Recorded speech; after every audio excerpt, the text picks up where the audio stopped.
The opening chapters of the Bible are the seedbed for the truth found throughout the rest of Scripture. As we study the first 11 chapters of Genesis, we will discover principles that can guide us as we seek to have a new beginning with God.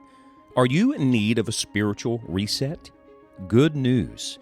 Our God is the God of new beginnings. Let's join Scott Pauley now.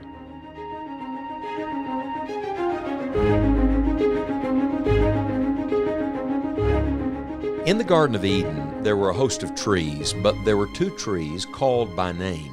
One is infamous now, the tree of knowledge of good and evil.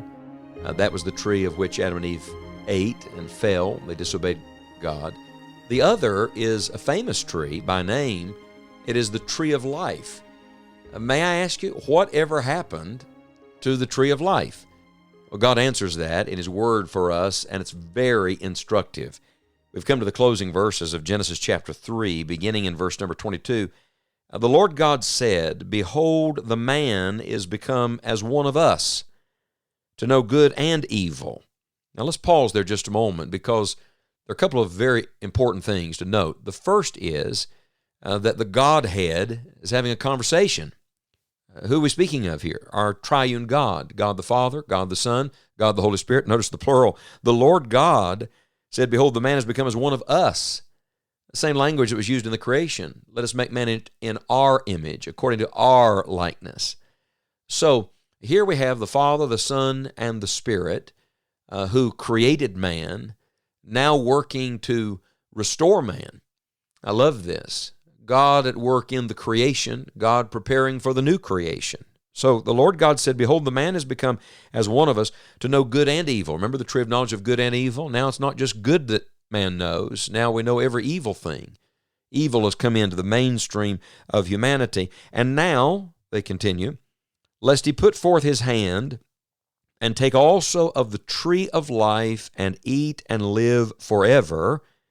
Therefore the Lord God sent him forth from the Garden of Eden to till the ground from whence he was taken. So he drove out the man, and he placed at the east of the Garden of Eden cherubims and a flaming sword which turned every way to keep the way of the tree of life." So we have at the beginning of this passage, in verse 22, the tree of life. At the end of the passage, verse 24, the tree of life. I ask again, what happened to the tree of life? Well, let me give you two or three observations. The first is this passage tells us something about God's intention. God's original intent, God's intention was that man would eat of the tree of life in the garden and live forever. That he would have the joy of being with his Creator and enjoying all God had provided and created for him forever. So there was never an admonition, do not eat of the tree of life. Can I tell you what God's heart has always been? God's heart has always been for us to be with Him. And God has always wanted to be with us. The God of life is a God who wants us to have life, and life more abundantly. So God's intention was that man would eat of the tree of life. I find it so tragic to think that Adam and Eve chose to eat of the tree of knowledge of good and evil instead of the tree of life.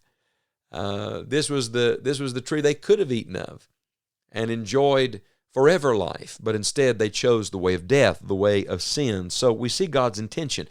The second thing I notice in this passage is God's protection. Why would God drive man out of the Garden of Eden?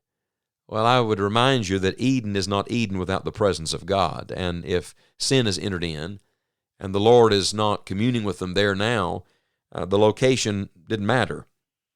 So the place has fundamentally changed because their heart has changed. But primarily, God drove them out of the Garden of Eden to till the ground, to keep them away from the tree of life. In fact, He even placed an angel there, a cherubim with a flaming sword, making sure that man never got back in. I've heard all this discussion about where is the Garden of Eden, and let's go to Mesopotamia, let's go to the place between the Tigris and Euphrates River, the Fertile Crescent, and let's discover the garden. Maybe we'll find the tree of life. I'm going to show you in Scripture just a moment where the tree of life is at this moment and where it will be in eternity.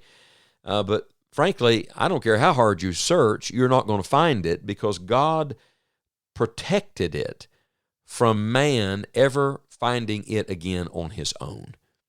Now, why would He do that? Because if Adam and Eve had eaten of the tree of life, at this moment they would have lived forever in their fallen state.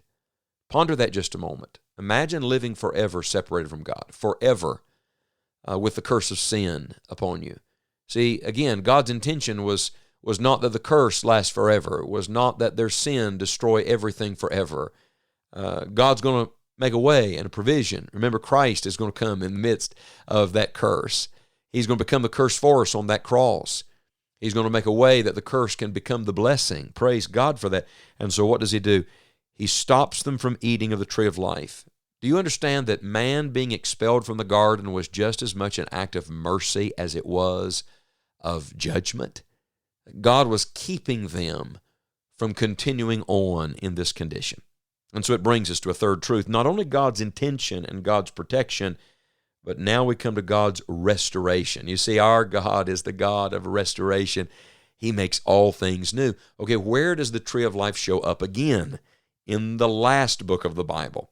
If you turn to the other end of your scripture for just a moment and you come to the book of Revelation, Revelation chapter 2, God is speaking to the church. Specifically, he is speaking to the church of Ephesus, and in verse number 7, he says, "He that hath an ear, let him hear what the Spirit saith unto the churches. To him that overcometh will I give to eat of the tree of life, which is in the midst of the paradise of God." Would you like to know where the tree of life is? It's in God's heaven. It's in the paradise of God. It's in the place where we are going someday. And here's what's even better. Because we're going there, we will be able to eat of it. What Adam could not do, Christ made possible for us. What the first man rejected when he rebelled against the Lord, the perfect man, the God-man, has made a way so we can enjoy it forever. If you come to the end of the book of Revelation, the last chapter, listen to the description of that New Jerusalem. Revelation 22 and verse 2, "In the midst of the street of it, and on either side of the river, was there the tree of life." Sounds to me like it's blooming everywhere there.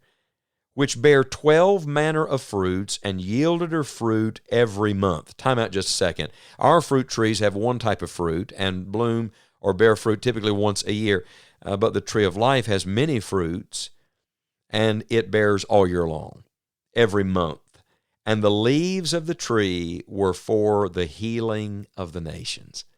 You see, the tree of life is symbolic of God's healing work, God's restoring work, God's blessing work. One more time, Revelation 22, verse 14, "Blessed are they that do his commandments, that they may have right to the tree of life and may enter in through the gates into the city." Look, friends, only those who go to be with God someday in eternity will have the right to the tree of life. Only we will have access. Sin blocks us out, sends us away from it. Jesus brings us in. I love this. The gate to the garden was closed, but the gate to heaven is wide open. His name is Jesus Christ. If you want to eat of the tree of life someday, know that healing and that blessing, let me tell you the first tree you must come to. You must come to the cross where Jesus died. The Son of God died on a tree that he created. But that tree of death made a way for us to come to the tree of life. I'll tell you what happened to the tree of life. God preserved it for us, and he's made a way so we can eat of it and enjoy it for all eternity with him. Would you come to Jesus today? Have your sins forgiven, find peace with God, enter into a new relationship with the Lord, and you'll be able to enjoy the tree of life because you will spend eternity with the God of all life. No matter where you are or what you've done, you can have a new beginning with the Lord. A great way to experience this new beginning is to have a fresh start in your devotional life. We encourage you to get into God's Word. On our website, enjoyingthejourney.org, you will find a wide variety of devotional plans from which to choose. We hope they're a blessing to you. Thank you for joining us today, and may God help you to enjoy the journey.